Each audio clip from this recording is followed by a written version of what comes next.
Oh God, it's another week. Welcome to the Booze and BJJ podcast. I'm your host, Thomas, purple belt under Sugi Damned In at the Big Brothers affiliation. I am drinking some weird cider I found at Giant. It's cranberry flavored. We have Frankie with us, of course, as majestic as he is. And Frankie, go ahead and say a few words and let us know what you're drinking. Well, I'm a white belt with two stripes under Sugi. I am drinking some Kentucky bourbon. Haven't tried it. It smells sweet. I just chilled it, and I'm gonna taste it right now. All right, Mithat, introduce yourself. Say a few words. Well, my name is Mithat. People call me Mit. Sugi calls me Matt. I'm a blue belt under Sugi, and I'm drinking water tonight because I'm too sleepy. Fail. I have wine. Maybe later, like when we're about to wrap it up. So you know what? I've never had cider before. I'm hydrating. Yeah. I've never had cider before. This stuff tastes like wine. Mine's a little harsh. It's 100 proof, 50% alcohol. Oh, really? Yeah. So just real quick, much like Frankie, I've trained with Mithat for a couple of years now, and he's actually these guys are two of my favorite training partners, and it's been that case for a long while. But gents, how was your week of training? Let's start with Mitt, sir. Well, this week was great. Tuesday, Jordan showed up with his newborn baby, Charlie. Yes. His wife, Sylvia, was there. We had a blast. The training was good, but Thursday was amazing. All those fake white belts. The Sambo guy, the Sambo guy is incredible. And just doing stand-up, I think that's what I like.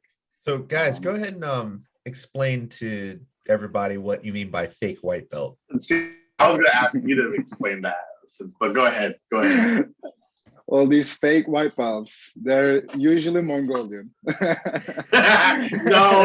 that's not good. Not usually Mongolian. Yeah. They have a background in either judo or sambo or Mongolian wrestling. And then they show up with a white belt. They don't say anything. And then you start rolling. You're like, hold on, wait a second. That sambo guy, I didn't know anything. He has a white belt. He was trying to straight ankle lock me. I'm like, what is happening? Are you talking about the small one or the big monster blue belt? No. So he's a white belt. He's about smaller like 6 one. feet. He's about 6 feet, but he's like maybe 140 pounds.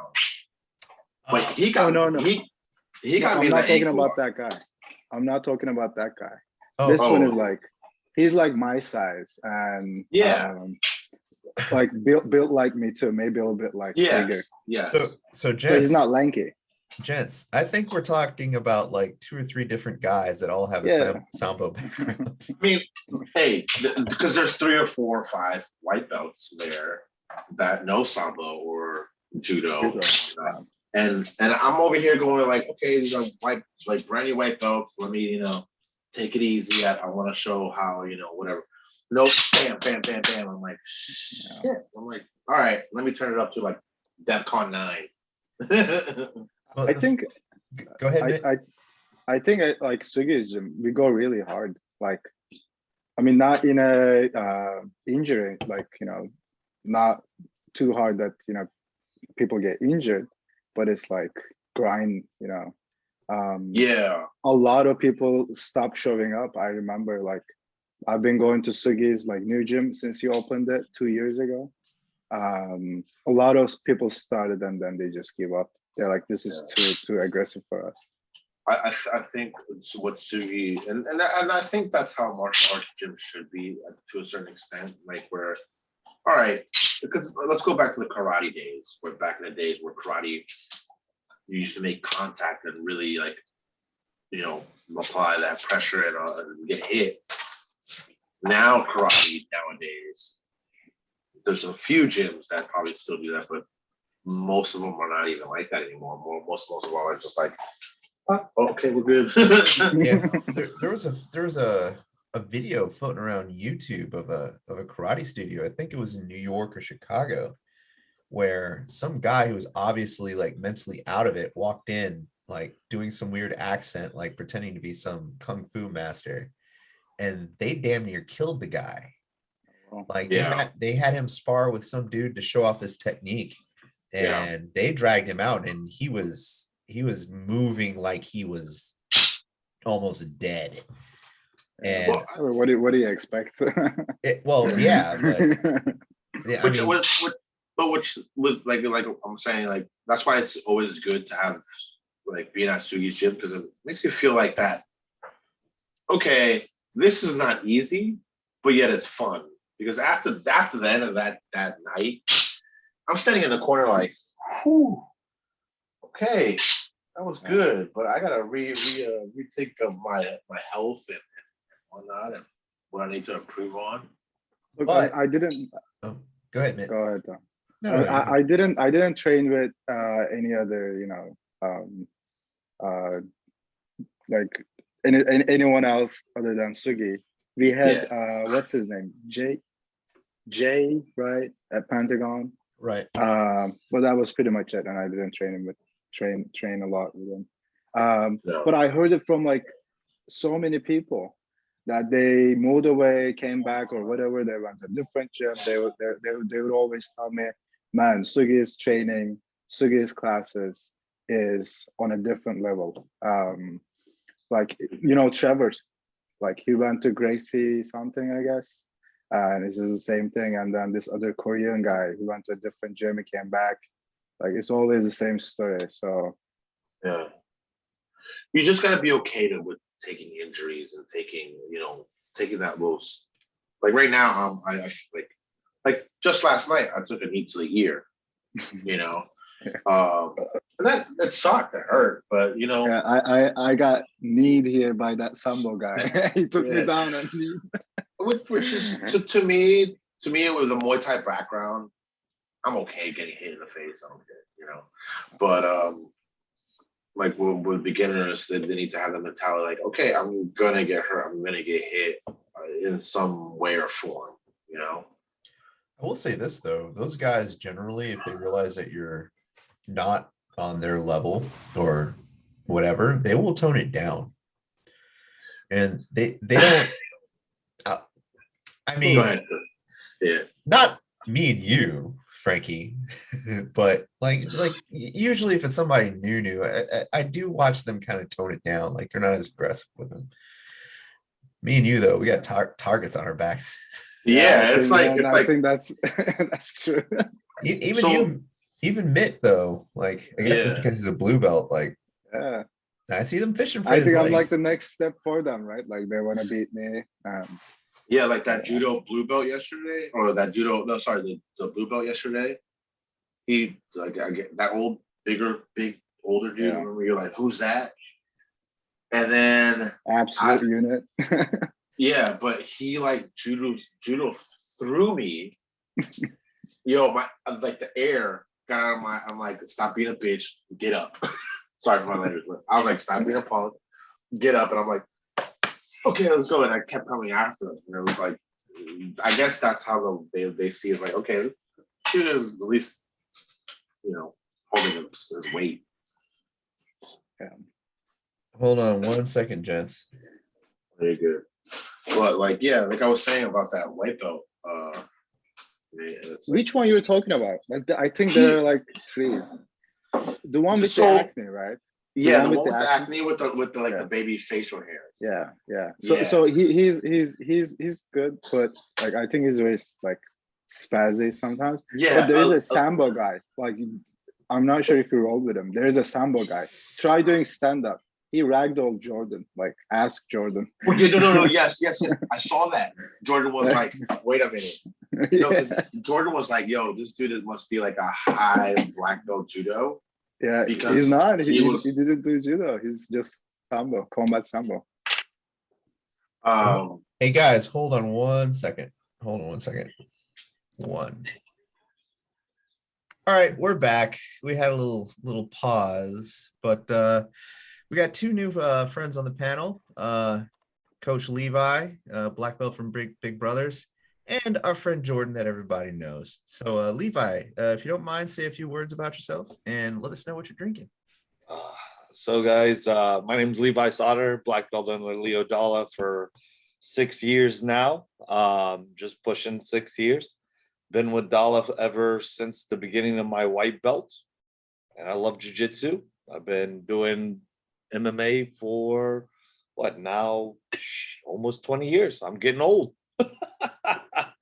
And what I am drinking here, I'm a big Scotch guy. I know you can't see that, but it's we've got the Ardbeg Wee Beast. It's a 5-year-old super peaty Scotch. I'm just in a peaty kind of mood. That's awesome. So cheers, I don't know what that everybody. means. Yeah, cheers. Cheers. Yeah, Levi is a really good instructor. Like I've taken a few of his classes and I really enjoy his Thank classes overall. Jordan, how you doing? Good. Yeah. I'm drinking Angry Orchard. Nice. I just got done rolling, so I'm dehydrated. I'm trying not to go too crazy, you know. Oh And yeah, I'm late. Oh, that's right. That's right. You went to Dollar. he went to Dallas today. Yep. But yeah, man, you guys are drinking some stuff that is just way better than this cranapple cider crap that I'm drinking. Like I don't know what I was Do thinking. you need someone to pick out liquor for you? I know. Yes. This Get the pod- guy with the 5-year Scotch, whatever the whole spiel he gave. I have no idea what he said, but it sounded fancy. So you should probably have him pick it out. You know, this podcast was my excuse to drink, and I feel like I fail at it. You do. So, Jordan, how was Worlds? It was good. It was a good experience. I'm definitely frustrated with myself because as you guys were kind of watching, I absolutely dominated the match. I'm an idiot. There were two big key takeaways. Probably learned the scoring positions a hell of a lot, you know, better than I do. I gave up 4 points, and he should not have scored a single point the entire match. And that's what lost it for me. It was just stupid mistakes that I didn't think were scorable for him. And also, I thought I was scoring points from positions that aren't even scorable. So, like, I don't know if you guys got there to the point where I ended up kind of rolling him over into north-south. I thought I scored points right there. I didn't. I had Keskatami at the end. I thought I scored points there. I didn't. So it's very kind of, you know, I left the match kind of frustrated, thinking the ref probably like fucked something up. And then I started doing some research. I talked to some friends, and they said, no, you just didn't score. You weren't in scoreable position. So So I'll interject right there, being a guy that's been seasoned on the mat and has learned very few losses, but the losses that I have had have been the hard way. When doing IBJJF tournaments in general, highly suggest taking their ref course beforehand. It's just something, you know what? I know it's more money, and I'm not out there promoting IBJJF by any means in that capacity, but you know, there's one thing that we all want to win, right? As competitors, we want to win worlds one way or another.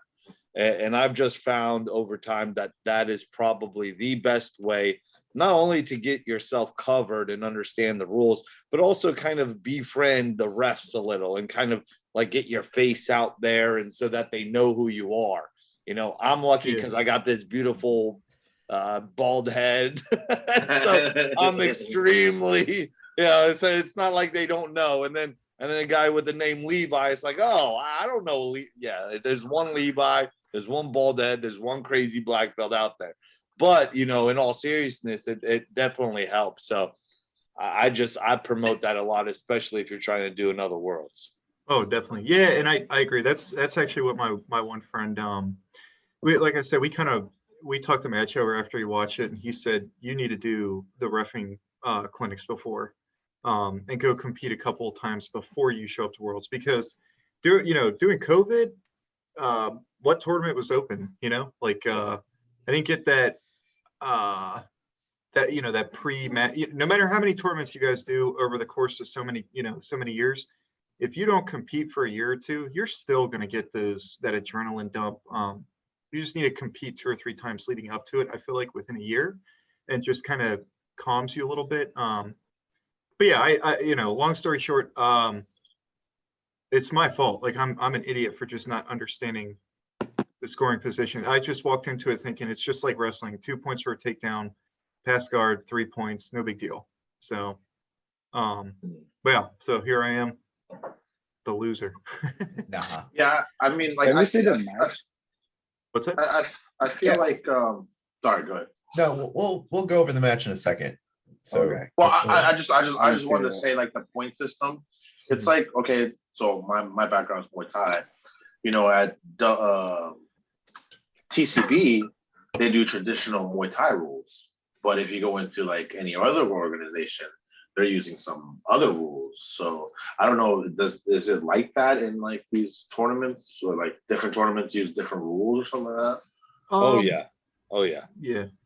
Okay. Just You, like go, you grab- go to Naga, don't hell. Screw Naga. I don't care if you're out there listening, you're a Naga competitor. Naga sucks. It's just there if you want to like be a jerk off. And, like, train. If you want to go try to rip somebody's ankle off and no technique and just submit a person, go to Naga.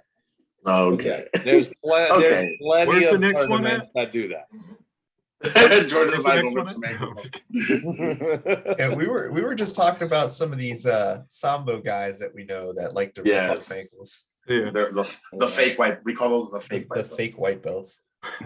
So question, how strategic are you going into a competition? Are you thinking like, oh, you know, I'm gonna do this move, and I know that it's gonna rack up this certain Is number of points, or you Who's just that question aimed towards? What's that? Is that Wale? It's Yeah. Wale, Wale. It is Wale. Video You is will be Corinne for the night. Oh, yeah. turn on your video, man. Yeah, I change saw that. I said, all right. Wait, You who's could this have him. chick that joined? Yeah. I think that's his daughter's name. Yeah, let's answer that question. Yeah, that's a good question. Who, me or Levi? You know what, Jordan? You know what? We'll both answer it. You go first. After Okay. you. Yeah, I don't really have much of a game plan, to be honest with you. Doing judo my whole life, you sort of just learn to react to what they give you. You can kind of see, like, I know I got a quick takedown. You guys probably watched the first, if you made it for 10 seconds of the video, you saw my takedown. So I mean, the guy was stagger stance with his left foot forward. I knew if I just pull on that side, he's going to step forward, and I got a quick sweep with it real quick. That's what he was giving me. So it wasn't so much of a game plan. My whole game just shifts if, you know, depending on what leg they have forward, if they're pressuring forward, if they're circling with me, if they're bent over. You know, I think after a while it just becomes muscle memory. So, and that's the stand-up portion. When I get to the ground, I try to be a little more methodical. I have to think through it more because my jiu-jitsu is not on the same skill level, I guess you could say, as judo. It's not muscle memory as much as judo is. So it's a little different. Yeah, hopefully that kind of answers it. Real quick, for those who don't know, Jordan has a black belt in judo as well as a purple belt in Brazilian jiu-jitsu. Sorry, Levi. Thank you.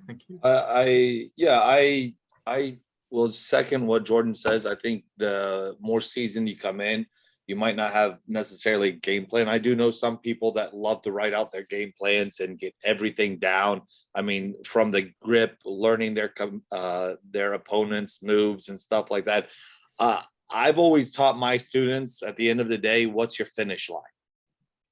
And that finish line might be just mounting the person and just smashing the person, or it might be ending up in a triangle, or in my, like, where my purple belt reign of terror came out of, right, was all I was working on day and night was thinking about how am I going to bow and arrow a motherfucker? How am I going to do it? Didn't give a shit. We're going to get you. And so my mindset was, I didn't even care if I was mounted. Like, I'm thinking of myself, how am I getting those grips? So when you see that finish line, right, it gets you hype. It keeps you energy. It keeps that energy going, right? That's true. And all you do is strive to finish. You don't care about, like, you don't think about, oh, I got to knock the guy out. Like in Muay Thai, right? You're just thinking, if I land this fucking cross, if I hit him with this cross, that's it. And I'm going to hit him again. I'm going to hit him again. And I'm going to hit him again. I'm going to set it up with the jab. I might set it up with a low kick, but I'm going to hit him with this cross, right? Yeah. It's the same thing when you're dealing with jiu-jitsu in my eyes, right? Because I've done Muay Thai almost as long as jiu-jitsu, and a lot of people don't know that, but that's what I've done, right? I do. Yeah, some people know, right? But the love for jiu-jitsu, right? I'm thinking, man, all I want to do is bow and arrow with this guy. I just want to see his face turn purple, and I want him arched and helpless. And so all I do is focus on that move. I'm not thinking, oh man, did he just score on me? Oh man, did this just happen? Oh man, is there 30 seconds left? No, bro, I'm doing me. And when you're doing you in a tournament, there's nothing better. There's absolutely nothing better. The only time you look back at a tournament, win or lose, and you get upset is when you weren't able to do your thing.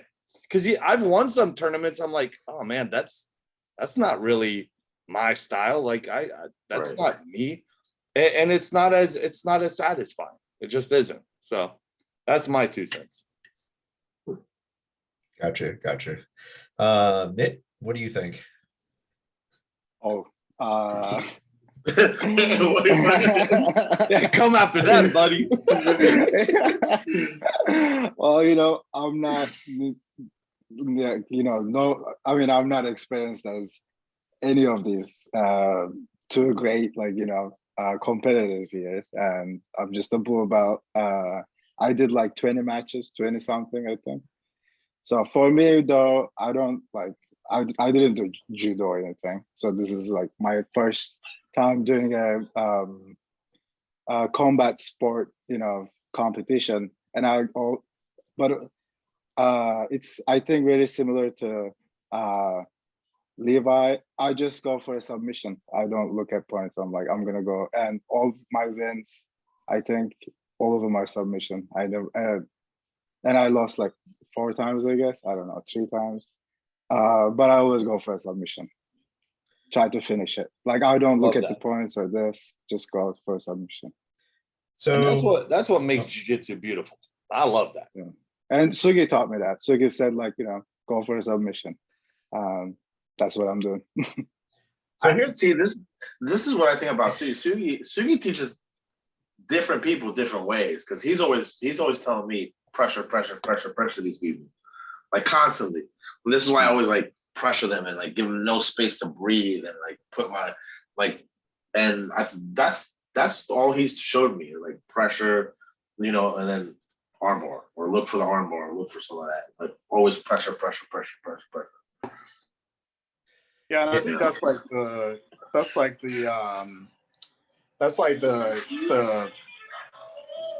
what do you call it? It's kind of like the hallmark of a good instructor is they know what your game is. They look at the way your style, they look at your body type, they look at a whole bunch of things, and they say okay, do this, do that. This type of jiu-jitsu will probably be best for you. Yeah. What about you, Thomas? Does it say anything to you? Do this, do that? So I think I confused Sugi a little bit, because I used to be a big guy, and then I lost weight, but I gained some flexibility back, so I could do some rubber guard, BS, and I'm still heavy enough where I can pressure pass and whatnot, and just crush people. But I also was a break dancer for 10 years, so I'm just kind of moving and trying to get used to not being a 245-pound out of weight asthmatic dad. So here's a question. Sure. So okay, going into tournaments and stuff like that. I know Levi was saying that with the whole bow and arrow and stuff like that. What strategy do you guys use to go into these tournaments, or do you switch them up every other tournament? Make sense? That is a good question. I'll say. I think it's really important to get to know yourself and you come Okay. into your own, right? Right. You know, we have Nick, and then we have Jordan and Thomas, right? And we're just moving in different belts. Like as a blue belt, you might be doing something, you know, I was doing something completely different as a blue belt, right? My judo wasn't there. I was just snapping guys down. I didn't have a lot of wrestling, but I had grips and I could just grab onto them and snap them down. And that was my takedown. So as it developed and as it progressed, you know, and I got my purple belt, and then I started really working on my judo, felt really comfortable with throwing guys then, you know, and then I was hitting the drop sale like it was, you know, it was my day to do whatever I wanted to, right? That was my setup. I think the beautiful thing about jiu-jitsu, and I don't want to speak for you guys, but the thing that at least got me is that you're ever evolving. It's ever changing, and it's so much fun. It doesn't matter how old you are. It doesn't matter what condition. And it's like Thomas made a great point, right? Saying that, hey, you know what? I was an asthmatic, you know, heavy dad, and now like I'm changing my whole game. And I mean, like, it's awesome. Like you can do that. Even if you gain too much weight, right? Sometimes you're like, oh man, I gotta get back in shape, but you learn a different game. So I think it's ever revolving. I agree. It is. Yeah. Do you guys want to move on to Jordan's match? A little critique. Yes, please. Sure. All Yes, right. please. Let's see if let me know. Still should swept the leg. That's all I'm saying. Yeah, I know. Yeah. I would have paid money to see that. Hold on 1 second, gents. Especially if you're rocking the Cobra Kai gi. Can you guys see the video? Yeah. Oh no, he wasn't I rocking wasn't the rocking Cobra it. Kai. I wasn't. No. I was representing Chantilly. All right, My here we man. go. Oh, yeah, that's a nice ski, Jordan. It's very nice. Thanks. Yeah, thank you. Looks Whose slim gi man. was that? Great. That's not your gi. Yeah, that's mine. That's Oh, mine. it is. Yeah. Yeah. See, It looks new too. that's 2 points right there. I love that takedown was beautiful. Thank you. Yeah. I've fallen victim to that same technique from Oh, Jordan. Uchi. Yeah. Yeah. So I feel comfortable right here a lot of times. When people go for half, I feel like I can kick, you know, if I can get my leg free, I've got a reverse triangle and I'm still good because his head's elevated up in like my crotch a little bit, and I still catch the arm even though he's, you know, sweeps But me. he got points for that, didn't he? Not yet. What once Really? he gets that head out, or I mean the arm Yeah, out. once he gets his arm out, yeah. So Were you trying to Kimura there? Or were you yeah, trying so to, I caught the elbow and I wasn't quite low enough in the arm, so I didn't get enough leverage for it. Is his hand inside or outside? I can't tell. So it's weird. He's kind of grabbing at his belt, so he's Oh, holding okay. onto his belt. Gotcha. Yeah. And I couldn't work my hand down on the wrist. If you're cranking at the elbow, you get no leverage whatsoever. So No. yeah, I was just holding on at that point, trying to tire him out, wear his grip down. And then I try to switch off and throw my right arm through and key lock it. But at this point, Yeah. I'm burning my grips out, and Yep. so yeah. And then this is a little trick. If you guys ever come behind someone like that, just start pulling up their pants, start ripping it down. They'll Yep. give up position a lot of times. Like, I don't want my ass being shown to the whole world. Did you just do a dirty technique, Jordan? A little bit. Yep. And then from here, if you guys roll with me, you guys know good I do point. this shit a lot where I grab the A sleeves lot. right here and Yes. I kick across and I go for the submission. Yes. He was so goddamn tall and lanky, I couldn't lock it in. I could not get it. So wait, Yeah. what did So you get the let 2 me points ask you, for? if right there, and I'm glad this is a good pause in that video right now moving. Why didn't you come up on that sweep? Because I feel like that would have gotten you your 2. Yeah, he just beat me to a punch. I was still Okay. focused on the armbar. Like you can see right here, Gotcha. I'm trying to work my feet across. Yeah, so right now, my right foot, I'm trying to sneak over to his right hip. Okay. And I have his arm locked in tight, but you can see he's really extending, so I can't get my leg across. Yep. So I have a really hard time with it, but I'm still, He's a long guy. yeah. And what really sucks is the ref's he's not recognizing it as a submission, so he's not giving me an advantage or No. anything, you know? So And that's where I'm still confused on the advantages. He ended up with more advantages than me. So even if I would have gotten my 2 points, he still would have won. And that's where I'm confused. I'm like, how? And my friend did say to me that he thinks the ref messed up on the advantages. So I felt comfortable the whole time. I feel like I dominated the match. Yeah, you look really comfortable, and it looks like he's in a worry, like he's worried and he's trying to move out of the way, trying to get that pass. Jordan, did he get any submission attempts on you at all? Not one, not a single submission attempt. He did. That's funny. They didn't give you an advantage for that near sweep. I know, right? Because his ass hit the ground. When your ass hits the ground, that should have been an advantage right there. That's what I'm saying. This ref was really spotty with the advantages. Like the scoring, I think was correct. He beat me 4-2, but the advantages were, you can tell he's confused at one point. Real quick for the viewers, we're watching a video of Jordan's match. It may not come up on the video, but that's what we're discussing. Now, let me ask you, Jordan, because of course I don't know your game right now. They're moving it. What was your thought? I mean, I see clearly you're comfortable being in that guard, right? Yeah. What about disengaging and just trying to get that takedown again? Was that just not on your mind? It was on my mind because I have a game, I wouldn't say a game plan, but I'm comfortable here. And even as he passes, I do a sweep. I couldn't catch his elbow right there. Gotcha. So it kind of sucked. He got an advantage right there. I'm not sure what he got it for. I mean, that's a near pass. Like when so that I can see where the advantage is coming. Okay. He's addressing your back really well. Yeah. But this is, I come up to north-south right here. So this is where I'm like, well, am I not getting points? The problem is you came out of a turtle position, right? Yeah. And the turtle was almost established. So once the turtle is established like that, it's going to give it. And he did give you the advantage, I hope. I have no idea. Yeah, because they don't post it until close to the end of the match. You don't know who has. Because right now I'm counting 1-1 advantage. That's what I'm seeing. Yeah. It should be 2-1, but it's and I don't know how much time's left on the match, but at this point I realize I'm like, I think I'm down the advantage. So you can see this is where he's confused. He doesn't know who has the advantage or what he's giving. Yeah, I see that. Yeah. And then I in my head, I'm like, I got to score. So I go for knee on belly. I thought I had it trapped in pretty well right there. And then he hooked my foot.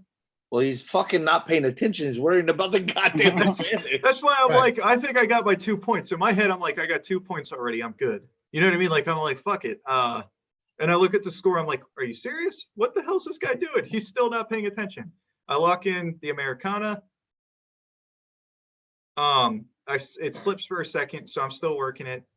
And this pisses me off too. So pay attention to the Americana. Mm-hmm. I know you can't hear, but his shit pops and he does make a verbal. I thought he made a verbal submission in a second. I mean, that fucking looks. Yeah, so deep. So deep. So his arm hit. He yelled, and that's why I'm shaking my head. Like, are you fucking serious? Like this guy. He yelled, and then he gave him 2. Like I understand. How the fuck did he get 2 points? Hey, Thomas, can we rewind that? Because I'm a little confused. Is that even possible? Hold on a second. And he also has 2 advantages. Because I'm looking at that, right? Okay. Now you clear the leg, right? Do you ever clear the leg? I don't clear the leg. I have the arm so damn tight. Okay. Oh, shit. It snaps right here. That's some cheesy shit. So he freaks out and he yells. So I let go. And that's why I'm looking at the ref like, are you fucking kidding me? And that's what I said to him. I said, are you fucking kidding me? Because he keeps rolling and his arm popped. And so I don't know if you guys ever put anybody in a submission where their shit dislocates. You don't know where to put pressure after that point because there's no more, it's already done. The damage is done. You can't, I'm grinding his shit wherever I can figure out what's going to hurt the most. He didn't tap, his elbow dislocated. He yelled, he kind of yelped a little bit. So at this point he's up 4-2 with 2 advantages. It just shows that he's up 2. He doesn't, they don't update it yet. He did award 2. They just haven't put the score on there. So I know I need to. You got to get up and. Yeah. I'm comfortable hitting a switch from here. And then I know there's short time, so I thought Wait. You cleared his leg. Yeah, you did. That's a fucking pass. That's why I'm sitting there like, are you kidding me? Oh, I didn't. That's a pass right there. And you lost. That's crazy. And look at him. He's still on the ground trying to like His Well, you arm's can see- fucked up. Yeah. think about his life. And Jordan's like, what the hell? You know what? If that were me, my arm would have been completely like messed up. I'd be going to the He hospital. can't even tie his belt. Yeah. So I lost. I mean, Yeah. so how would you have scored it, Levi? I am curious. I've asked a lot of people. Sugi thought I won it. Sugi didn't think. Sugi thought that I had points for the pass there. Yeah, 100%. I mean, Now, Kesikatami doesn't get you points, right? No, yes, it does. it does. So that yes, it Okay. does. So this is the thing, right? And I think actually, Thomas, when I was there, we kind of had a discussion on points, or one of the students at Pentagon was asking me this, right? But side mount in case of Katami, it's not points, right? Okay. It's the fact that you cleared the guard. You can Yeah. end up north-south. You can end up case of Katami. You can end up side mount. It doesn't matter, right? But once your leg passes that guard, there are your points if you establish control. And clearly you had passed the guard, established some sort of side mount. And what gets you the points is the fact that you passed the guard. Not Yeah. that you're in case of Katami or side mount, but that you Okay. passed the guard. I will say one person did tell me to send the video to the IPJJF and just say, hey, review this. Like the referee was bullshit. Now, I'm nervous to do that. Well, number one, it really serves no purpose. It's not going to do anything. But like you said, don't like make friends with the refs. Don't piss them off. So if I submit it and they review it and they say something to the ref like, hey, this guy's pissed off about the way you scored it. Well, next time I show up to the tournament, he's going to say, is this motherfucker showing up? Yeah. And he's going to say, oh, I'll be on his mat. And he's match number 18, Jordan Stone. So as soon as I come up, he'll be like, oh, you reported me. Yeah. He's qualified. See, wait, now hold on. So that's Jordan. That's where you just choke a motherfucker out and break his fucking arm right off the socket and just say, hey, fuck you, ref. Maybe. Yeah. I don't know. I mean, I'm going to give a shout out to one of our purple belts at Dalla's, right? Greg Kaminski. He went out to Pan Am's, and this motherfucker was destroying this Brazilian guy. I've never been so angry in my life. I was yelling at the damn computer, and it wasn't even a live match. Like, he was just dominating him, complete domination, and somehow, and I still to this day, I don't know. And this was just recent, this past Pan Am's, he got disqualified. Oh, they picked him up, DQ, and no, Dalla's reviewed it. We can't, for the life of us, can't understand. Now, moving forward, right? He could have let it fucked with him here. He didn't. He came to Worlds, went to Worlds just now, took double gold. Mic drop, bro. Like, I mean, you know what? Sometimes you just get caught in that. And he said, okay, you know what? You can let it mess with you mentally. Like that match, in my opinion, I think you won it. Sugi, I'm sure. yeah. Fuck it. You know what? On to the next one. Get the better one. Get the next one and crush. Yeah. And that's where, like, I walked off the mat, and after 20 minutes, I started feeling better, and I thought about it. I'm like, you know what? I'm going to go out to eat. I might go gamble a little bit. I want to go home. This guy is probably going to see a doctor. I'm like, so I'm having a better time already. I'm winning. It's all right. Now he's got to be a switch hitter, bro. See, Jordan, when like towards the end of the video, how you got up like nothing and he's still on the ground. That right there, that to me would have been a win for me. Like, yeah, gold, no gold, but that moment right there, like, yo, you're still on the ground. Yeah, good better to tie his belt. I got you. I'm the better guy. Even you know that I know that you're nothing. Also, he's not gonna try that shit again. He's gonna remember you. Oh, Exactly. for sure. But now next time I'm not going to be letting up, like if his arm snaps and he, it makes any noise, I'm going to keep going. So, Well, I think what gets me, and I would really love to hear the audio on that, right? Is how long of how much of a noise he made, because Yeah. there is a forgiveness, if you will, to the noise factor. yeah. And honestly, in the video, you probably can't hear it. I think his head, because we had sat back, I think his head was sort of in my chest at that point. I don't think the ref could hear it. And I'll be honest, like, Yeah. I heard So it. he got lucky. Yeah, and if you probably talk to him, he might sit back and say, "Oh, my elbow hurt," but I kept going. No big deal. Yeah. In my mind, it was like I thought I heard him go. I felt the pop. I'm like, I won't. I'm gonna let go because I'm not gonna try and screw up someone's life. You know what I mean? Like Yeah. it's a submission. We're not in a life and death situation, so it's not a big deal to me. But not that big of a deal. By the way, I'm not paying for this therapy session, guys. All right. All right. I want to bitch for the next maybe 10 minutes and that's it, but I'm not paying any of you. No, it's all good. Yeah. Thomas, what the hell, man? I thought I was getting paid at the end of this. Hey, we'll pay you in alcohol. Is that acceptable? Hey, you Cider. clearly know He's I got have good cider. taste. I hope you're ready, bro. You told me the payments and favors. Come on. What And I kind don't of mean thing? mow the lawn. No, I'm just kidding. No. Hey guys, real quick, do you want to watch Sugi's final match? Yeah. Yeah. Yeah. All right. Yes. It's always nice to see Sugi roll. Unless you're the one he's destroying. Yes. Dude, Well, I it's will fun. tell you guys the story once he pulls this up after this match. The first time I rolled with Sugi. Can you guys see this? Yep. Yep. Here we go. Hey, Thomas, can you let me in on the other device? Oh, sure. Hold on.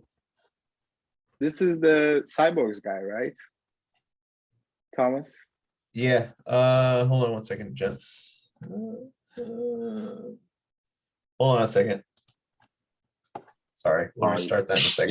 You're fired. You're fired. Hold on. There's Double two- Ole. What the hell, dude? That was fake, huh? The other one? All right. Nick, that better not be water. It is water. It's water. It's vodka. Here we go, guys. Does anybody know whose gi he's wearing? Sugi? His own gi, probably. Why? Somebody said there was an issue with his gi this day. Oh. He could have just went up and bought one. True. Yeah, I've had to do that. Yeah, smart man pulling guard. Yeah, against him. Yeah.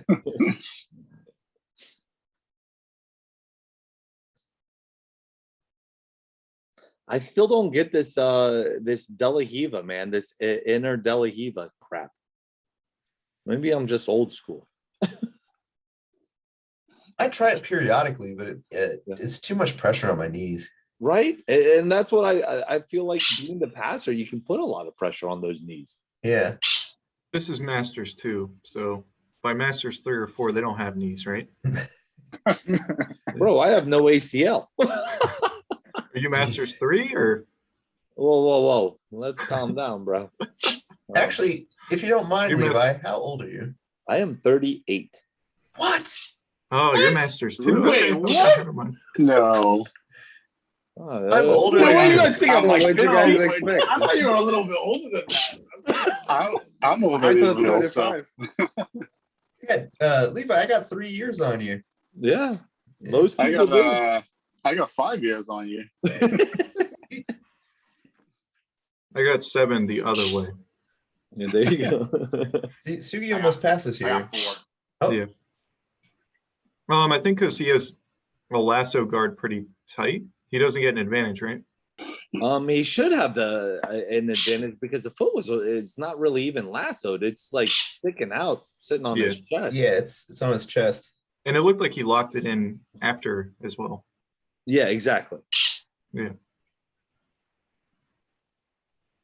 Did he cut weight for this competition? He looks smaller Yeah, than he normal. did. Yeah. Well, he's been running lean for a while now. I was gonna say you have to measure it on like the level of shredded Sugi is on that. Yeah, that's the thing. Ooh. True. So who got an advantage right there? The other guy? Yeah, the other guy should have gotten an advantage on that one. Because he came up with the leg, right? Yeah, exactly. Attempted I to feel like sweep. if you just stand up with Sugi, it's a disadvantage. Yeah, Yeah, that's oh, right. that's such a. I hate fucking guard pullers. Yeah. Because he probably knows that Sugi has. I don't care. Be a man, and if you're gonna pull like a man. Oh. That was a almost sweep. Yeah.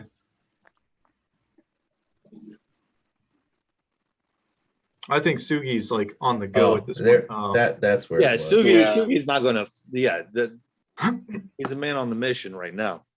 Yeah, he's down. He knows it, and he's This is that pulling at the pants thing I was talking about. Sometimes they'll grab that, and if you try to advance, your ass is pulled out. You know what I mean? Oh, you're right. But you know what? If you want to see my ass, sunshine, go ahead. Sugi's a modest guy. I don't know. Yeah. You're like, I'll roll in underwear. Yeah, dude, I roll bare ass. If you were the one that pulled my pants down, I'm sorry, bro. Dude, I don't think the IBJJF rules against that. yeah, a couple years ago, Yo completely pantsed me in no gi once. Oh, So he gave up a toe hold, right? yeah, that's what it was. Can you rewind a little bit, Tom? Yeah, let's I go don't think back you up. can really see the angle. Yeah, that's the Yeah. problem. We can't see the angle here. Yeah, Okay. yeah, I think the toe hold was on the other side. Yep. On his right foot. Yeah. Yeah. So, a lesson to be learned on this, and I'm sure Sugi would say the same, and that when we're down, I think Sugi decided to go hit that switch a little bit prematurely. Yeah. And I love the man, and I think being the amazing athlete that he is, he would probably tell you the same thing. And that's something that we fuck up on all the time because we have a lot of heart and we want to go. And I've been in his shoes where you just, okay, let's go. You want to go? Let's go.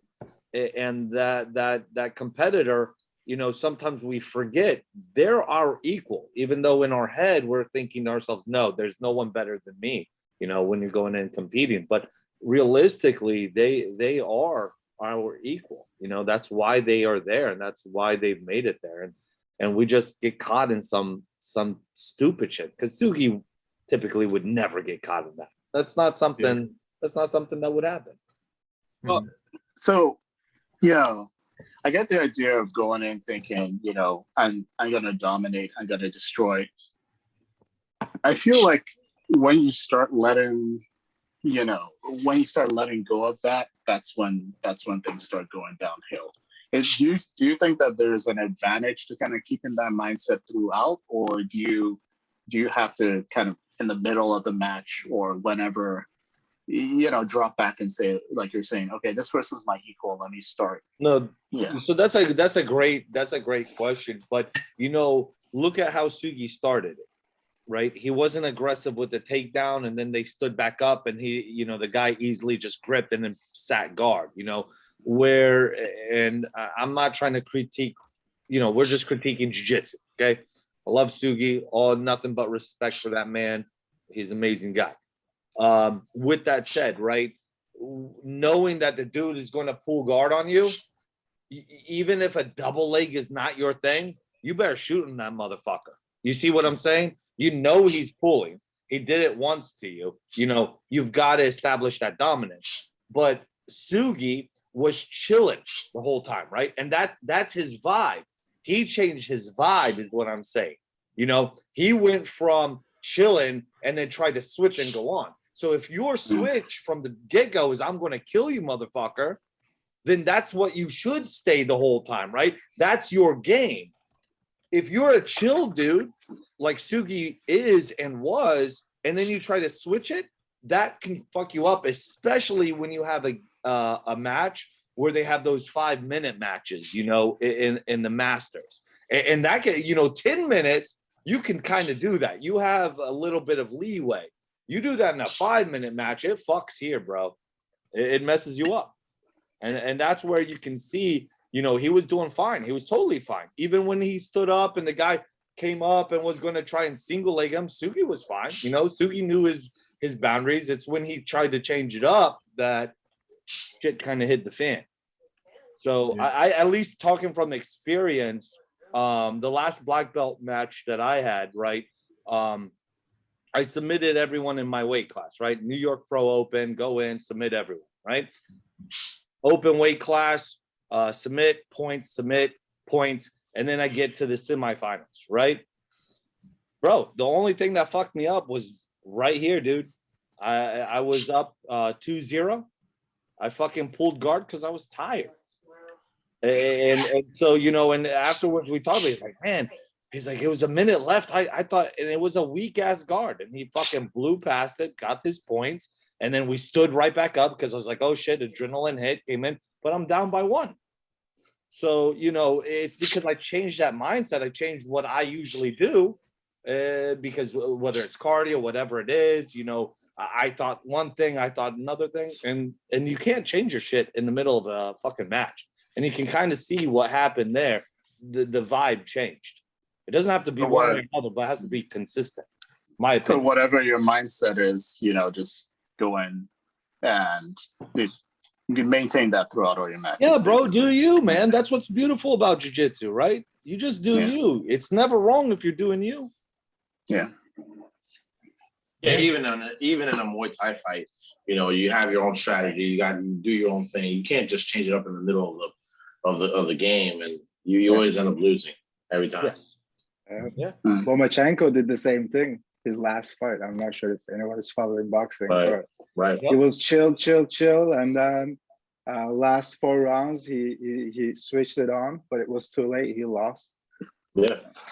Yeah, and I think that happens when you see those points ranking up. Is that, you know, especially, you know, blue belt and all that. Yeah, probably not so much black belt, but lower level belts.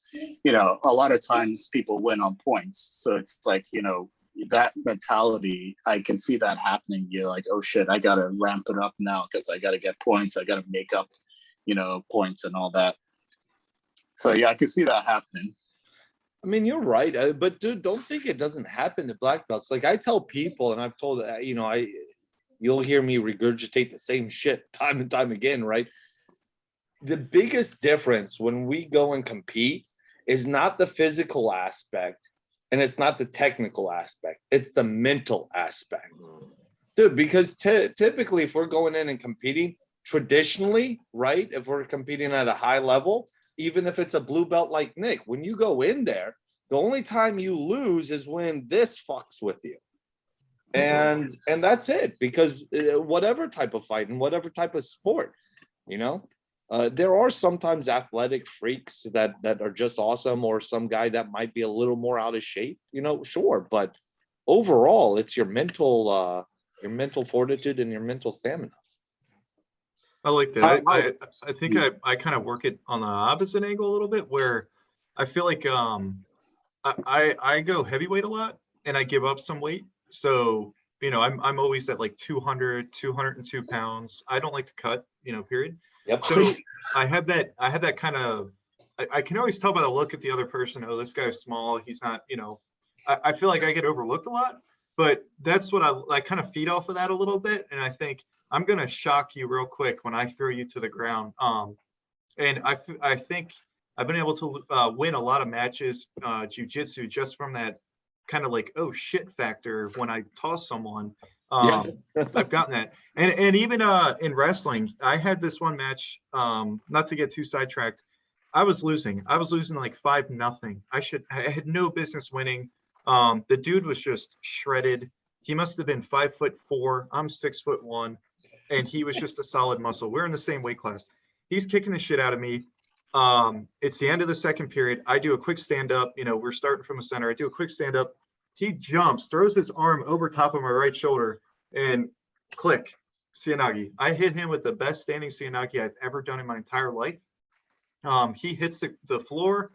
Like the whole kind of gym just went silent. I go back to the center, period ended, and I'm like, fuck, all right, I'm starting back on bottom. I'm going to get my points. I broke his spirit. I didn't even realize it, but I broke his spirit because as soon as the bell rang, I did the weakest little Peterson roll, if you guys know what that is, and I pinned him off of a Peterson. How do you pin someone off of a Peterson in wrestling? You do not. This guy was beating me. He was stacked. I threw him with the best Sianagi I've ever done in my entire life. Shocked him, and I just like broke his will to live at that point. And it was the best feeling in the world. I walked off the mat and I knew I had no business winning that. But it was he let up for one split second, like Levi was talking about, and I just took advantage of it, and it changed his entire tempo after that. He was no longer aggressive. He wasn't dominant.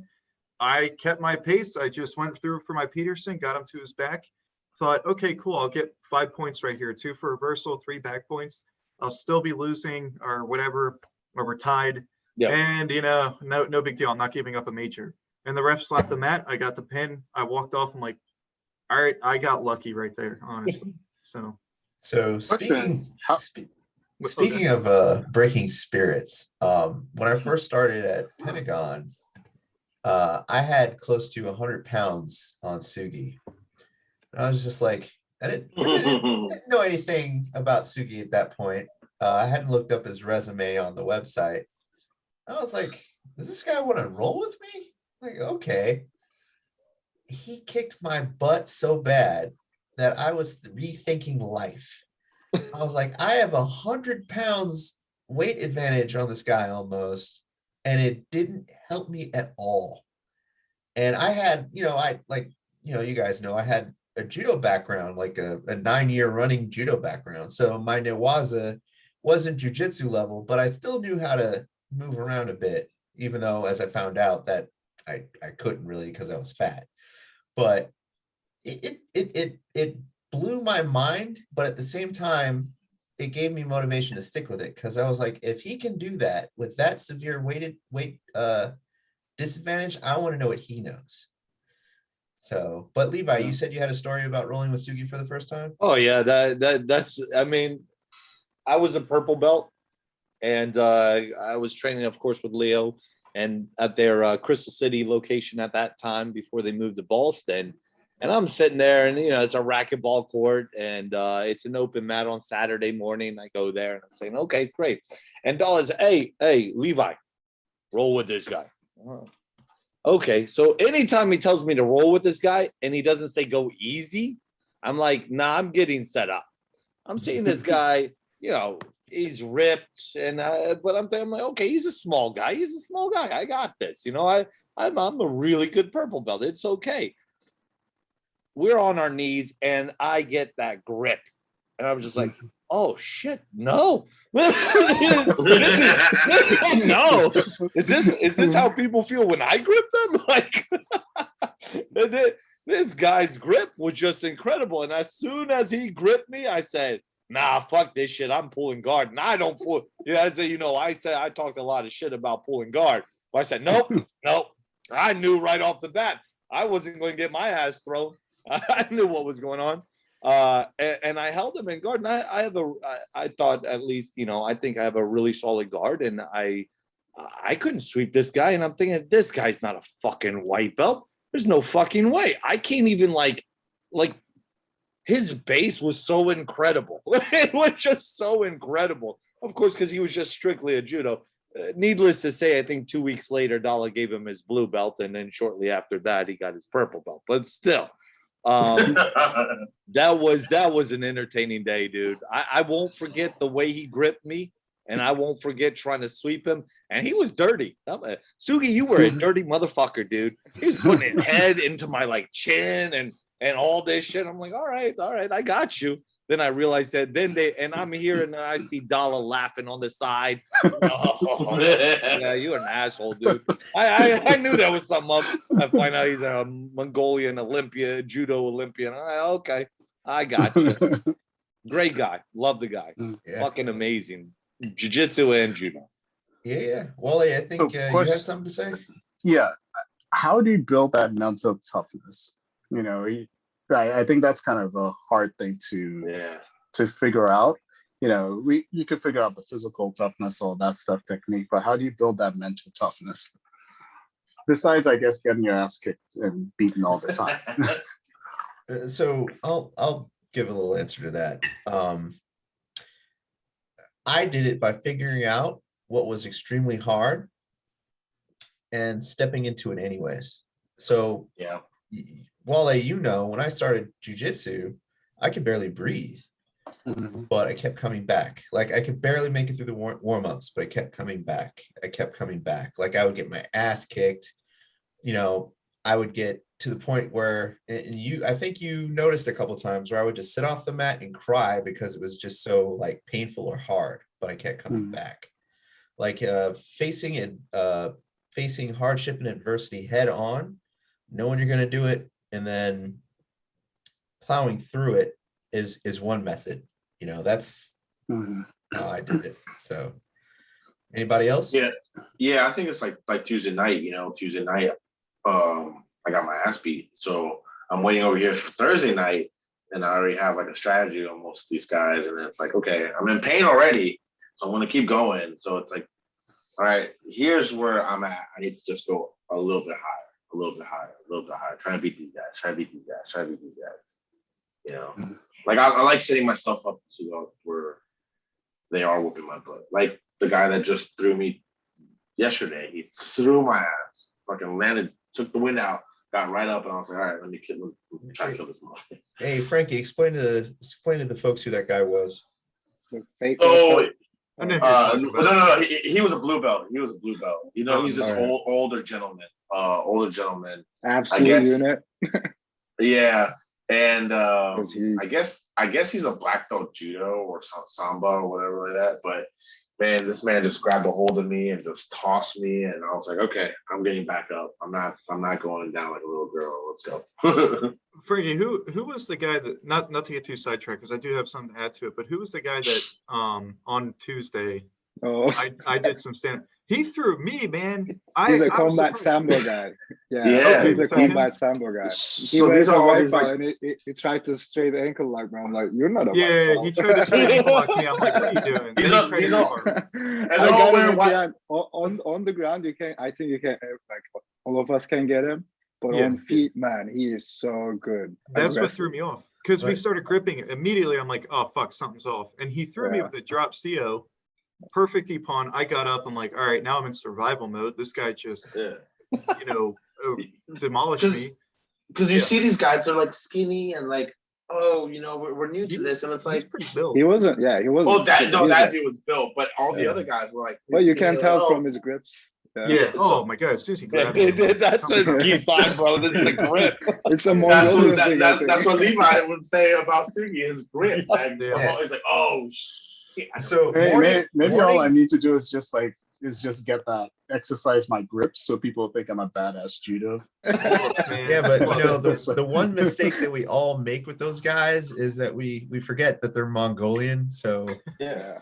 So I love their culture. I was joking with someone. I'm like, I feel, I would kind of mess with my friends growing up, push them around, try and wrestle a little bit, and they would just start crying, like bitching. No, stop it, Stone. I'm like, are you kidding me? These guys, they get drunk and go wrestle in a field, and like when there's no one to beat up, they go beat up a horse or something. It's like I thought they were joking, and there's videos of like some of them wrestling horses to the ground. I'm like, oh, you weren't okay. This is what you guys do in your free time. And they started at so early age. We went to their festival. Remember, Jordan? Yeah. These kids, 2, 3 years old. If you can walk, you're gonna wrestle. And everybody watches you. They gather and Mongolian wrestling. Yeah. Even the 15-year-olds, man, they're so solid, man. It's like, and they're so strong. It's like, yo, I feel like a punk. By the way, Mitt and I have a career record of 1-1 in Mongolian wrestling. Yeah. All right. Our victory was off of like an 11-year-old, but that's not that's the thing. All of Sugi's friends were that white belt. We showed up, and I look around. I'm like, why does every single person have the worst cauliflower ear I've ever seen? Yeah. After getting our asses beat, I really talked to them. And like one dude placed second place a few times in the NCAA like wrestling. One dude was what's his name? World champion or something in judo. I think another guy was an Olympian or something. There, like 6 of them were on the Mongolian wrestling national team. I'm like, all right, maybe next year we go and find like a weaker crowd. No, but I mean, I like that because it's like, okay, these guys are high level, so let me get to this high level. You know? No, I need to get to the semifinals next year. You know, the Mongolian wrestling. So here's Good a luck. question. Here's a question. And that kind of circles back to everything, I think. Going back to competition, do you guys think it's necessary to compete in BJJ to progress? I think it's so you mean to progress like belt level and all of that? Like progress in BJJ just overall, like or skill just wise. I think so. Because if you've never, there's a difference between rolling with folks in your gym, and if you never step out of that, you're never going to test yourself. You're never going to be able to know what your worth is, and like you're never going to be able to figure out where the gaps are in your game. Yeah, so I think like regular competition is healthy. It's a good thing, you know. Yeah. And also it's like, I don't know, for me, it gets boring just kind of, you know, going to class, learning stuff and not really using it. You gotta be put in a situation where you get that adrenaline dump and you gotta survive, and you gotta, you know, and then you have to think quick. You have to think about all your training and all that stuff. In class, you don't really have to think about it that much. Right. You actually get to put the skill into actual use. Like, I think that's the important part. Yeah. When What do you think, Levi? Well, Says first, the I last want to experience. point out that Wally right there, he's got a red Solo cup, right? Nick, if you're going to drink water, at least you could have put it in a red Solo cup. Yeah. All right. This I'm is just saying that. I just wanted to point that out. this is gin and grape This is juice. BJJ booze. Oh, gin and grape You know, juice. he could be I drinking water. chugged it. It's He gone. could be drinking whatever, you know. But I you'll got never one. know. Hey, You'll never know. hey. I'll play devil's advocate for a moment on here. You know, kind of to get back to what Thomas said, right? His question was, can you progress? Right? Am I mistaken, Thomas? That was technically the question, right? Yeah. So I think, yes, 100%, you could never touch a competition mat, right? And progress. I think that's fine. I think, but if you really want to show, you really want to prove to yourself that your jiu-jitsu works, right? And this is where we get that mental edge. You need to compete, right? But to progress, no, dude. I mean, you know, if as long as you're not sitting on the sidelines avoiding all the upper belts, of course you can progress, right? Because the upper belts are going to kick your ass, and you're going to eventually get to their level. Like, that's the goal. And that, for me, like, that's what I want my students. Like, I want my students to do the same shit that I do to them. I want them to do it to me. That could make me more a prouder instructor. So to progress, yes, but to really understand yourself and develop your own character, that's why you need to compete. So That's a a fair little point. bit different, but yeah. Yeah, I agree with that. Yeah, that's a good point. I think that's kind of to sidetrack a little bit. That's one of the reasons I don't care for American Judo as much. You can progress through the ranks without competing, and there's ways to do it. And there's people that even growing up being like 22, 23 years old, I was the same belt with someone who'd never competed or hadn't competed in like 5 years. And I'm like, how are you getting points towards your promotion if you're not going to tournaments and testing yourself and like at least picking up points that way? And it turns out some of these kids were like, they took a different route by refereeing. And I'm like, that's absolutely stupid. You're getting a black belt because you refereed at 7 tournaments and you picked up your points that way. I'm like, because you know the rules. Yeah, I see that a lot. So in that sense, I think it's a little, if you're talking about progressing through the belt ranks, I mean, it's, it is what it is. I think you can be a great club player and you still bring something to other people's game. You're helping them out. Like Levi said, if you're sitting on the wall the whole time, absolutely not. You shouldn't get anything out of it. But even if you're not competing, but your teammates are, and you're there for them to work with them, drill with them, spar with them, push them and get them better so they can compete. Well, if you're constantly submitting someone who's, getting promoted to purple belt, brown belt, black belt, and you're on the same level, you just don't show up to the tournaments, okay, that's nothing wrong with that. Yeah. Yeah. So, And I think that's why it's important for, sometimes I see white belts, especially sitting on the sidelines because they don't want to roll with higher belts. They don't want to get their ass kicked or whatever it is. And, I encourage them, no, you need to get in there. What's the point of coming if you're not going to actually challenge yourself, mm-hmm. To be honest, I think what I realized was, for me, it's the comfort zone. I think this whole thing, like, it's way out of my comfort zone, and I'm a person who loves being in my comfort zone. Like when I broke my hand rolling with you, Oluwole, after that, coming back was really tough because I couldn't do my job, and I live alone, and I struggled a lot, like not having my right hand dominant. Dude, why are you gonna make me feel so bad?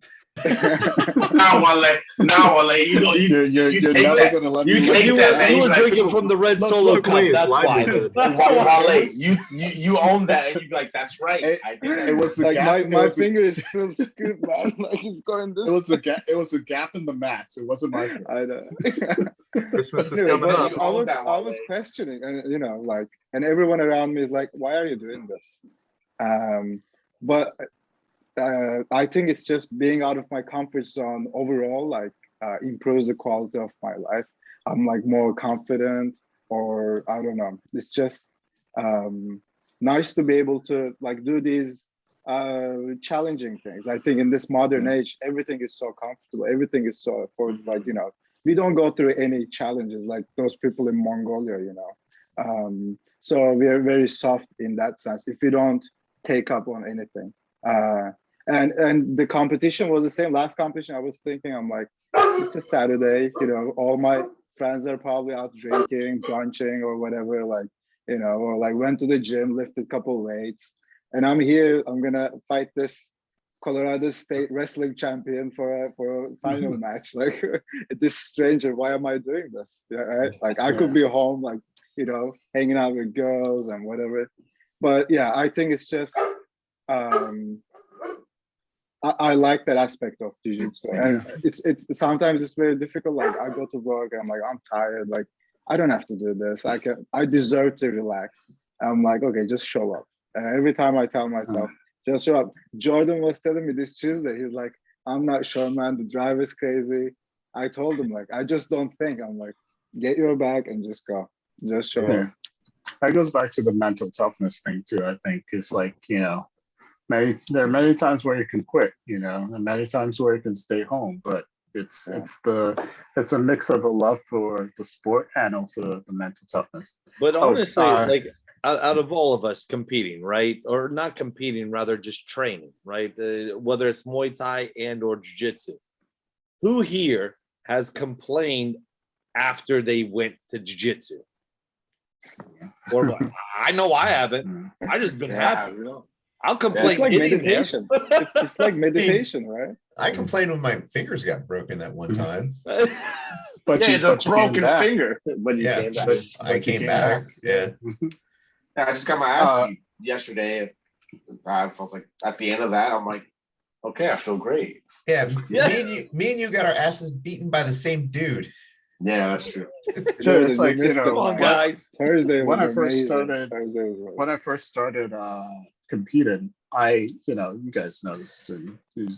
Thomas, I lost literally every single match, and this was for probably a couple of years before I actually got one match, and like I think I might have gotten silver, and then another time I got gold. So it's just I love the sport so much that even if I get my ass beat, I'm coming back the next day. And there's sometimes I get my ass beat and I'm laughing. I'm like, oh man, that was really good what you did. So the last time I signed up for a competition was with a certain somebody who thought we would have a big bracket, and it was just me and him. Jordan. We couldn't get a refund. That certain We got a somebody credit. happens to be on the call. Yeah, it was Jordan. We were like so excited You know, You all we should were have just fought to the death. like, I mean, See, I wouldn't do that. Me, I have to make that. Oh, we didn't do it. I Yeah, they do emailed it. the tournament director and I was like, hey man, we train together. I'm not driving an hour to go beat up my friend when I can drive across the neighborhood. Like, I I'm just kidding. I'm just kidding. No, no but really, lies we detected. No, we but- did get a credit back, so we didn't actually show up. So Yeah. That's good. That's good. Jordan, I think you're gonna add something to the mental toughness thing. yeah.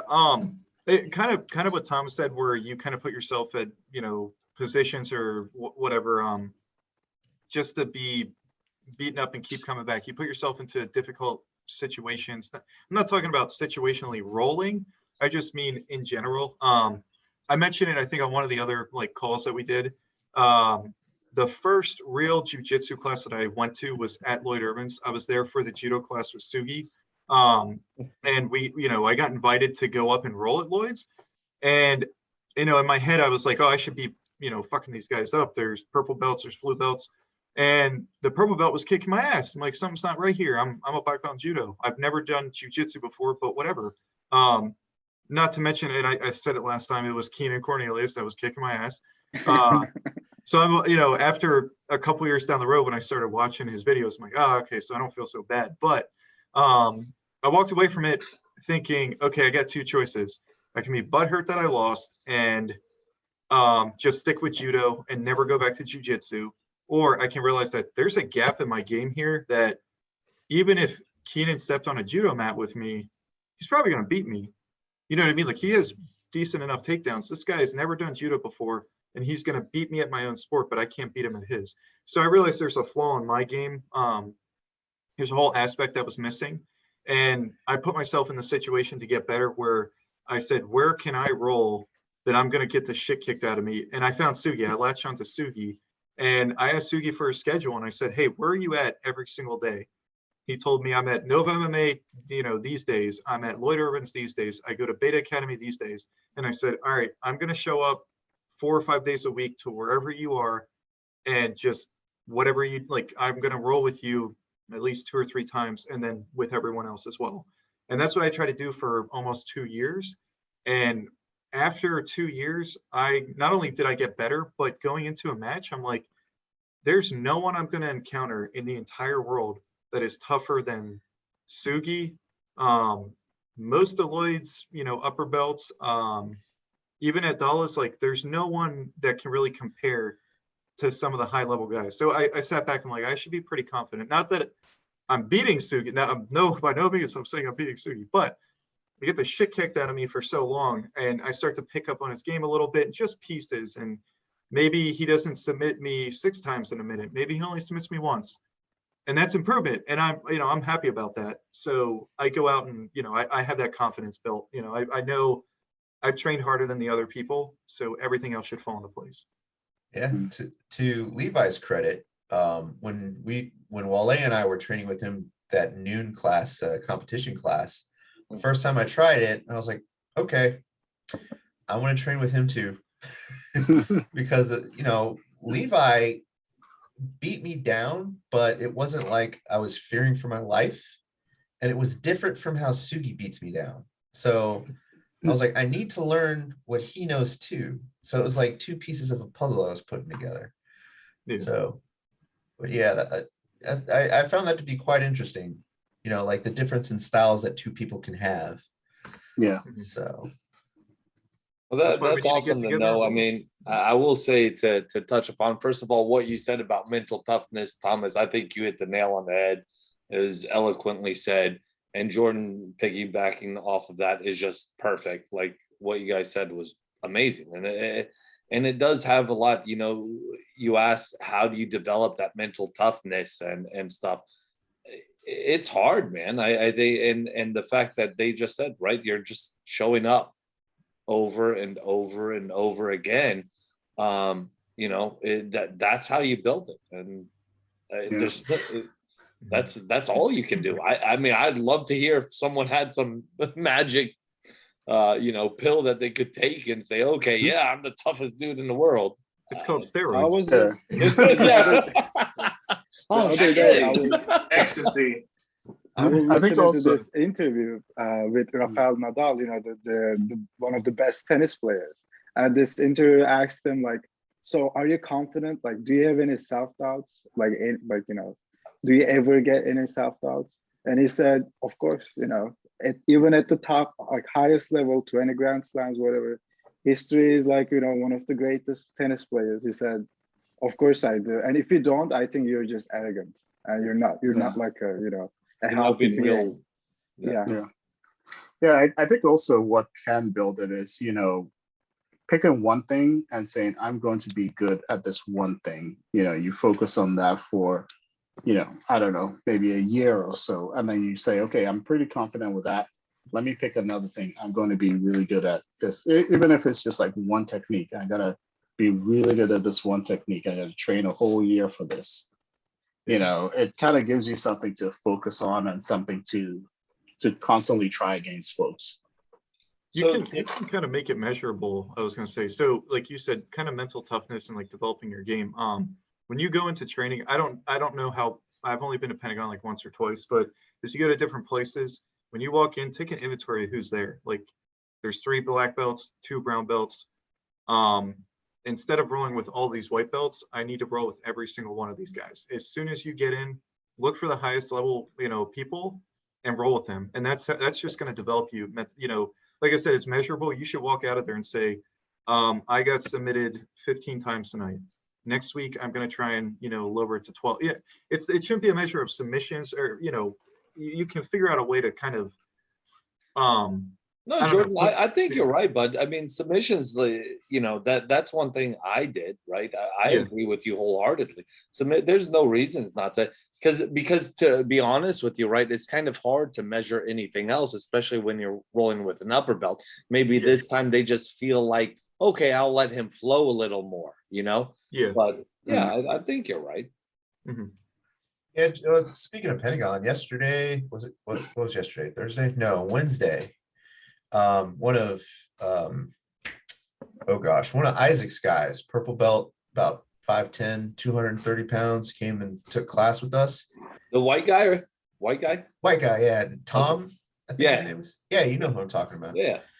Everybody avoided him. Like he was, you know, like he had the plague. So I'm like looking around, I'm like, why is everybody avoiding this guy? And I looked at him, I was like, oh, he's kind of big. It's like, I need to partner with him. So, you know, walked over, said, I got you, shook his hand. Sugi split us up because there were too many white belts partnering with white belts, but I circled around and got him when it was time to roll. And it was a good, solid roll, like, especially since he had like a 30-pound weight advantage. It was a little bit taller. And, you know, I had a blast. Like, we were going back and forth. I think that, you know, he did a little bit better against me than I did against him. And as a bonus, I ripped his pants. So I think I won that one. But Is that your technique now? Just rip people's pants? I'm highly considering it. But yeah, like one thing that I've liked to do, not even recently, like in the last couple of years, is like pick out the highest ranked person there, scope them out a little bit, and then roll with them at least once. I think also one thing for me is because depending on my weight class can change, and I'm usually either at the top of the weight class or at the bottom. I fluctuate right between those two. So one thing I started trying to do now is to pick the bigger guys to roll against, so that kind of gives me, you know, a good feeling of what I'm going to encounter. Regardless, like if I roll a guy bigger than me, if I end up in a weight class at the bottom, then I'm still comfortable with, you know, with competing. Speaking of which, I'm gonna need you to lose 20 pounds, 25 pounds, so you don't squish me Nope. anymore. No pressure. That's actually one of my takeaways from my tournament, Wally. I like being 202 pounds, trying to fight 208, where people are cutting down from 220 or 225. I know for, you know, next year, if I do pants, if I do worlds again, I got to gain some weight, good weight though. So that's on me. I got to be accountable for myself to actually like go to the gym and, you know, maybe go twice a week, 3 times a week, whatever the case is. But you know, I got no excuse. I have an Anytime Fitness within walking distance. So yeah. I'm so Good sorry. on I'm you. shocked. You got a I'm so baby, shocked, man. Jordan. How are you 200 pounds? Yeah. What do I look like?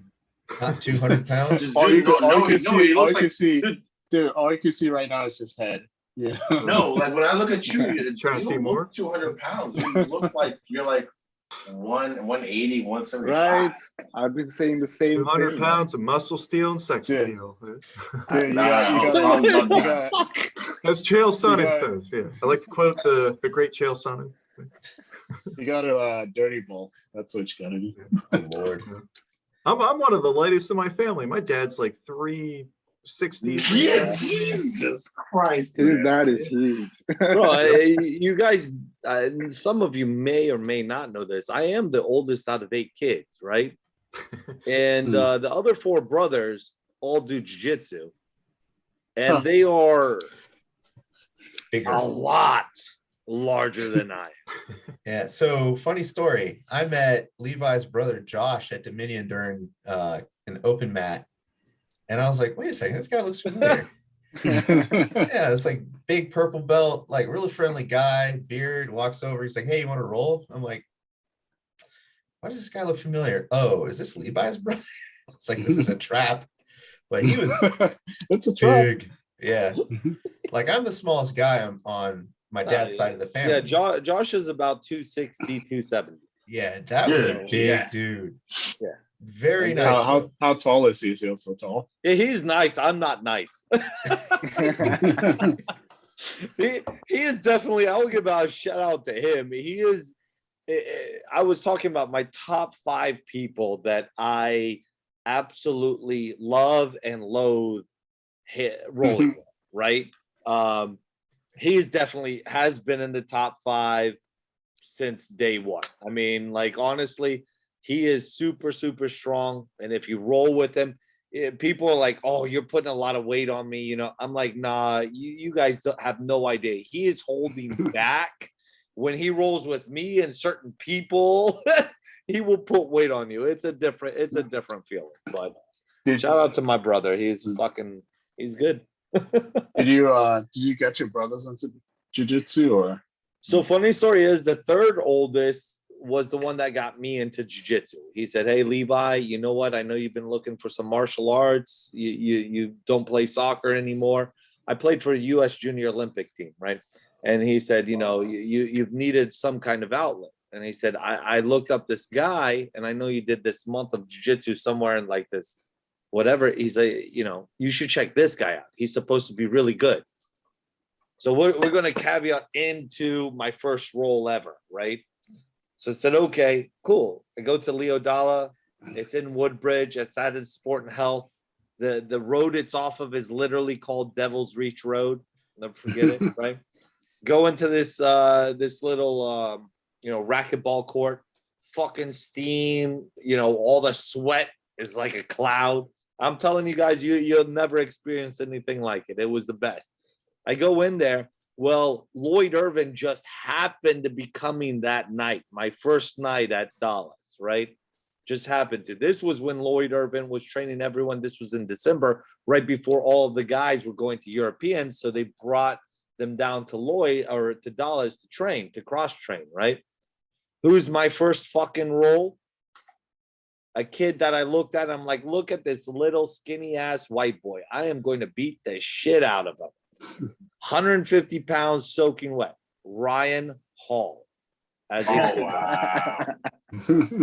I'm like, I'm like, okay, I got it. I'm doing no gi because I don't have a gi, right? But I understand like the premise, and this guy pulls guard, and I say, okay, yeah, you're supposed to look to the sky. Just make sure you maintain your posture. Don't put your hands on the floor. I got this. This motherfucker, 3 times in 5 minutes. Same triangle, right? You know, he's the triangle king at that time. And that was the moment, right? That was the thought. I don't know how the hell this guy is beating a guy my size, being on the ground, on his back, not throwing a single punch, and I literally cannot do anything. I mean, sure, I could slam him and do whatever, but I'm like, this is amazing. I need to learn this shit. And that's where I fell in love with jiu-jitsu. I said, I need, to Jordan, like kind of what you said, right? They're beating you. You think, I wrestled with my brothers all the time. We're big boys, we're a big family, right? We're wrestling, we're messing around. But you're like, how the hell did this happen? And you've got one of two options, right? You're at a crossroads at that time. You say, screw this. This is stupid. I don't need this. Or you say, I need to learn how the hell he did this to me.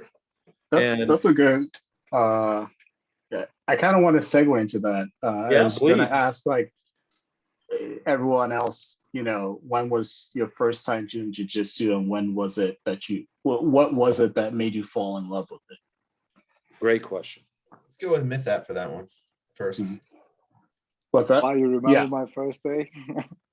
But yeah, so I was into boxing in New York. When I moved here, I was looking for a gym. This is like little over 3 years ago. Found Pentagon MMA nearby. So I go there. I'm interested in Muay Thai. And the Muay Thai coach, I forgot his name, he's there.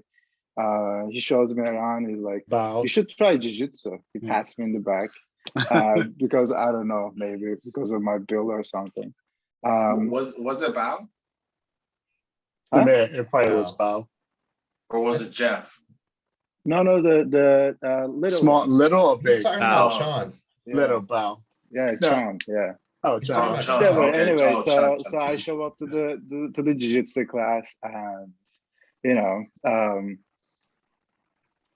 I liked it. Then when we start rolling, I rolled with Yana. I'm like, look at this girl, like she's, I don't know, 140 pounds or something. She whooped my ass. She armbarred me like 5 times, triangles, arm bars. I'm like, what is happening? Like, I should be, and I'm like doing boxing and everything. I'm like, I should be like, winning. Then I was at the same crossroads with like you guys. I'm like, I like this, and I want to be like them. Like, I want to learn these. So I decided to, keep going. And I like it compared to other like martial arts. I think like you don't get hit in the head, right? That's not that. Well, not intentionally. Not intentionally. That's not the target, Yeah. And you can go relatively like hard without getting like concussions. And you can do it like you can spar like 5 times a week or 6 times every single day if you want. That's why I think it's a very different martial art compared to boxing and Muay Thai. Jordan, but there is a lot of injuries too, like ACLs and like ligaments and stuff, broken bones. But at least no concussions. That's good. Jordan, I think you probably answered this question earlier, but did you want to answer again? I mentioned it on like one of the previous ones we did too. I had a bad taste in my mouth from trying a jiu-jitsu. Like my dad owned the judo club, so we kind of had this open mat type of thing, and a BJJ black belt came in, and I put that in air quotes because he was absolutely full of shit because I was beating him. So in my mind right away, I'm like, all right, BJJ is bullshit.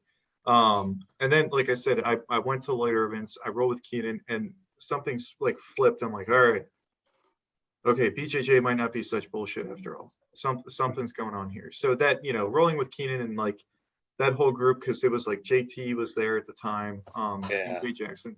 It was a solid group of guys, and I got to train with them. And I wish I had a time machine because I feel like it was a little wasted on me at the time, just being a kind of a new fresh white belt. So I wish I could have that opportunity again to roll like that. But no, that was that first time. And like Levi had said, and I kind of mentioned earlier, I did reach that crossroads of I've grappled for a long time, and I can either get upset that I'm not good at this style or figure out what the hell just happened to me because something's not right and I'm missing something. I'm the problem, So Frankie? I would like to just piggyback just real quick on what Jordan said. It is pretty amazing, like looking back at it, the people that we were able to roll with. It's just really incredible. And the fact that we were able to do those things. It's really cool. Yeah. Frankie, did you want to answer? Yeah. So the moment that I actually like started like, because I was on and off with jujitsu, like, oh, it's cool, but didn't catch my attention and whatnot. Then along comes Sugi, and then that's how Sugi roll, and seeing this class be like full, and I'm like, okay, I want to do that. So I think that was the moment, and it's been like on and off 3-4 years now. So. Yeah. But now it's like full on. Nice. Yeah. It's completely sold. Uh, Go ahead, Waller. Yeah, so my cousin actually, he was doing his he was in med school, so he was staying with us. He was going to Georgetown, and he used to do Muay Thai down in Jersey. And he was telling me about it, and he always wanted to like practice, with me and stuff like that. And he was like saying, you should try it out. So I looked around, found Pentagon. Folks were, awesome. Everyone's friendly. So I actually started out doing Muay Thai. I did that pretty consistently for about 2 years. And I took a trip to the back room, and I saw people rolling around on the ground. And I was like, what is this? Why is everyone in their pajamas on the ground? Hugging each other. And so I was like, yeah, hugging each other. Everyone looks happy. And, it's funny because it's like, it's still kind of like this. The Muay Thai folks stick together with themselves, and then BJJ folks stick with themselves. And I also didn't like the whole cardio part of Muay Thai. So which helps in BJJ, by the way. It does. So I decided to give BJJ a try, and I think what made me fall in love with it was like I constantly was getting beat, especially as a white belt. I was getting armbarred all the time. Every time I stuck someone was in mouth, I stuck my hands up and I got armbarred. So, and then I think for me it was the realization of kind of trying to figure out. It's like a puzzle, Okay, I stuck my arm out this time. Okay, next time I'm not going to stick my arm out. Oh, someone got me with something else. How do I get out of that? And how do I, it's constant problem solving. And that's what I love about it. Cool. And you got to do it on your feet too. Cool. What about you, Thomas? Oh, I answered this earlier. It was when I did a 45-minute introductory class at Pentagon that Sugi was teaching. It was complete beginners, but I walked in with a really bad attitude because I was pissed off. I was like, I wanted to do judo. I didn't want to do jujitsu. So I got there 20 minutes early, but I intentionally walked in 15 minutes late. And I was like, okay, I'm not going to be interested in this. And then I saw Sugi, and I love him to death, but I was like, who's this tiny guy? Like, he's the instructor? Okay. And then the stuff he was teaching was very similar to the line drills and stuff that I did in judo. Like all the ground stuff, Newaza, all the, forward rolls, backward rolls, et cetera, et cetera. So I was like, okay, I like this.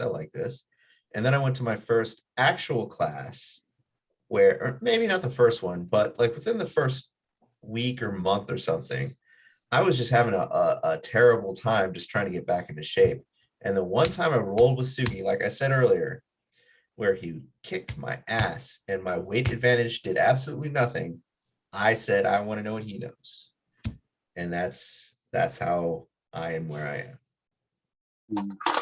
But I will say though, if I were the instructor and I walked in being an asshole like I did, I'd probably kick me out. Like I to this day, I feel bad about that. Like I feel terrible about it, but yeah, that's my story. But to speak on that, right? Being an instructor, and when you do see someone come in, right? We all, as we can kind of tell, right? We all were a little bit jaded when we came in, whether it was because we came in from Muay Thai, wrestling, judo, whatever it was, right? We were all thinking, oh no, I got it. There's no reason.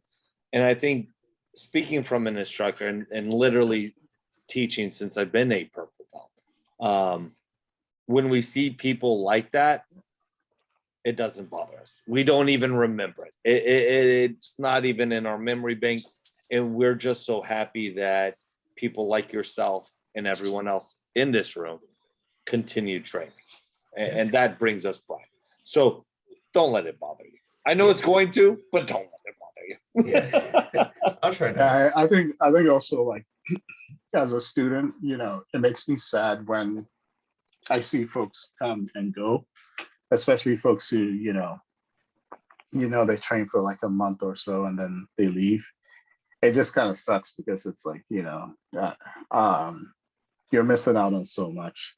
I've seen like quite a few people just come and go, and it's like some of them I didn't care for. So, but folks who I actually, you know, Enjoy. It's not for everyone, I think. Yeah, Like, yeah. you know, Yeah, it's not.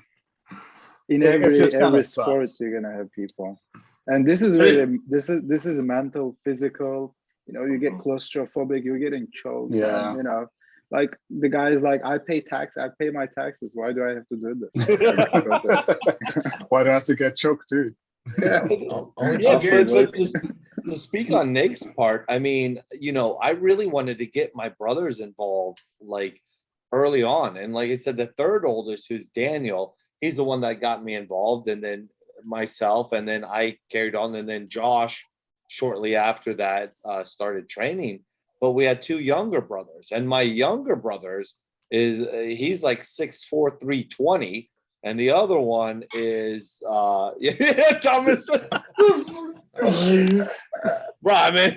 And then the other one is about 6 foot and about my size, a little bit on the heavier side. But I've been wanting them to roll forever.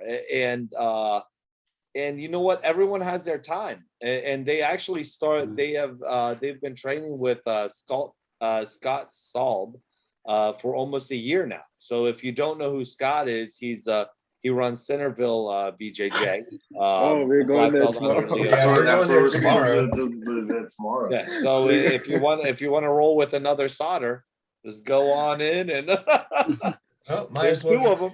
Might as well get the set match. So we're gonna meet them tomorrow, I guess. Are you guys going out to Centerville? Yeah, tomorrow. Tomorrow. They got a belt promotion or something like that. Oh shoot! I probably should be there. You should. Hey, you want me to send you the info? Yes, send me. I Yeah. know Scott always tells me, and I'm really horrible at it. Please do. I will be out there then. Oh yeah. I have kind of a funny story, just not to take up too much more time, but Levi, you said your brothers kind of got you into it, and I got two older brothers, and they were so good at judo when they were younger. I was not. So I know my dad was always, supportive, whatever, but I always felt like he was more excited for my brothers because they were winning these tournaments, and it sucks. And I started taking it seriously when I was a teenager, and my brothers kind of fell off of it, and they're 6 and 7 years older than me, so that's a big chunk of change right there. I'm 15 years old, got my brown belt. My oldest brother comes in talking shit. Oh, I'll still beat you no matter what. I threw him with Harai Ghosh within like the first 30 seconds, and he just hit the mat. He gets up thinking, all right, that's a fluke. I threw him with the Tayatosh next, slam him, gets up. I hit him again with I only remember something else. And then he gets up and just walks off the mat, doesn't bow off, leaves, and doesn't, never saw him wear a gi again. But I can tell you that, of all the tournaments I might have placed in one, that might have been the best feeling I've ever gotten. And my brother is a fucking asshole. You guys will ever meet him? Like, not gonna get too personal, but he is just an asshole. We don't, we do not get along, and we never did. And that was like, oh my God, yeah. And then I heard he bitched about it to my grandmother. Like a few weeks later, and she said, your older brother said you kicked his ass, and I'm like, yeah, so it is bothering him. I'm like, I did please tell me that your grandmother threw him too.